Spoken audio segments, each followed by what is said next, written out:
उधर खबर है कि पाकिस्तान की तरह मिस्र की भी आर्थिक हालत बेहद खराब है, लेकिन पश्चिम एशिया के अमीर और ताकतवर मुस्लिम देश भी उसका साथ देने के बजाय उसकी संपत्तियों को कौड़ियों के दाम खरीदने की कोशिश में लगे हैं।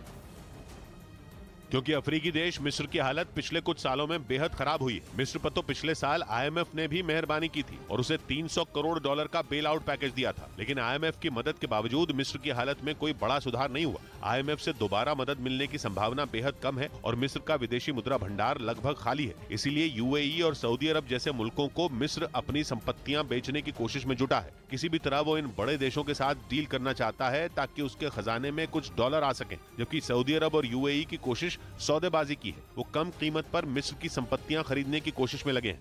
इस बीच कांग्रेस के पूर्व सांसद और 1984 के सिख दंगों के आरोपी जगदीश टाइटलर पर बीजेपी और कांग्रेस में जबानी जंग शुरू हो गई। एक रोज पहले एआईसीसी यानी ऑल इंडिया कांग्रेस कमेटी के 61 सदस्यों की लिस्ट जारी की गई, जिसमें 1984 के सिख दंगों के आरोपी जगदीश टाइटलर का भी नाम शामिल है।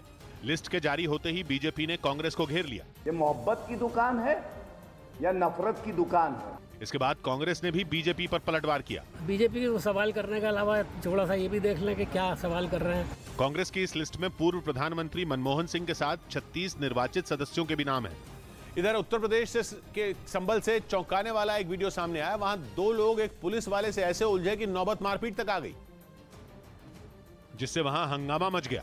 आरोप है कि वहां एक मंदिर के पास कुछ लड़कों ने अपनी मोटरसाइकिल सड़क पर ही पार्क कर दी।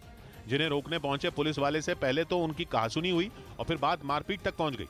इस घटना का जो वीडियो सामने आया उसमें एक लड़का पुलिस वाले का कॉलर पकड़कर उसे पीछे धकेलता नजर आया।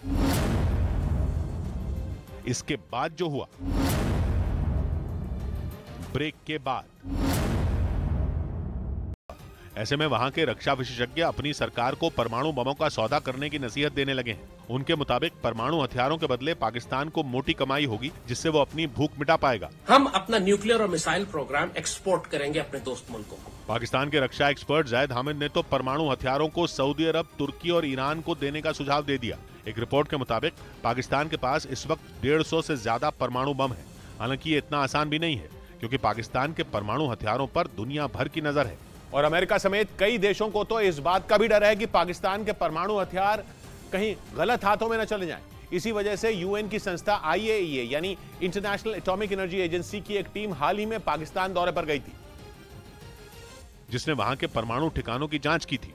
इस दौरान इस बात की पड़ताल की गई कि पाकिस्तान के परमाणु ठिकानों की सुरक्षा कितनी पुख्ता है, क्योंकि इन दिनों जिस तरह के हालात पाकिस्तान में हैं, उसके परमाणु बमों के जखीरे पर ही सबसे बड़ा खतरा मंडरा रहा है। भूख से परेशान वहां की जनता अपनी ही सरकार के खिलाफ खड़ी हो गई है। इसी को देखते हुए कुछ रोज पहले ही ये खबर आई थी कि पाकिस्तान के लिए अमेरिका ने एक इमरजेंसी प्लान बना रखा है, जिसके मुताबिक अगर पाकिस्तान के परमाणु बमों पर खतरा मंडरा है तो वो स्नैच एंड ग्रैब यानी हथियारों को छीनकर उन पर कब्जा करने की नीति पर काम करेगा। मतलब पाकिस्तान के परमाणु बमों की सुरक्षा के लिए अमेरिका उन पर अधिकार जमा लेगा, जिससे पाकिस्तान का परमाणु बमों का सौदा करने का प्लान भी कामयाब नहीं हो पाएगा।